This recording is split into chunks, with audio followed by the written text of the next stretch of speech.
আসসালামু আলাইকুম। বিশেষ পরীক্ষায় শতকরা থেকে যে অঙ্কগুলো আসে তার দুইটা অঙ্ক নিয়ে আসছি।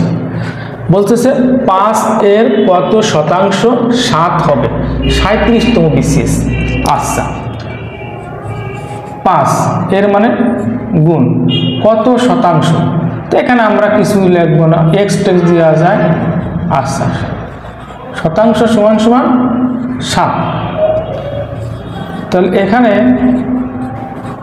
শতাংশ বের করতে হবে সমান সমান 7, এখানে গুণ আছে বলে এটা ভাগ, অর্থাৎ একে আমরা শতকরায় প্রকাশ করব। শতকরা প্রকাশ করতে গেলে 100 দ্বারা গুণ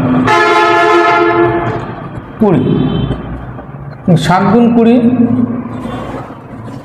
140%। এটা হচ্ছে 12 এর কত শতাংশ 18 হবে 35তম বিসিএসে পড়েছে। তাহলে 12 এর কত শতাংশ, শতাংশ জায়গায় শতাংশ লিখি, সমান সমান 18। আমার শতাংশ বের করতে হবে,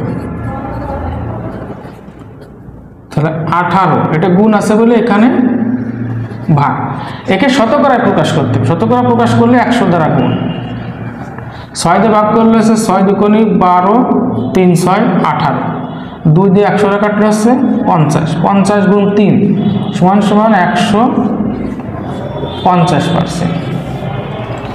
এরকম অঙ্ক আমি আবারও নিয়ে আসবো। আমার ইউটিউব চ্যানেল সাবস্ক্রাইব করতে হবে, ফেসবুক পেজ ফলো দিয়ে পাশে থাকতে হবে। দেখার জন্য সবাইকে ধন্যবাদ।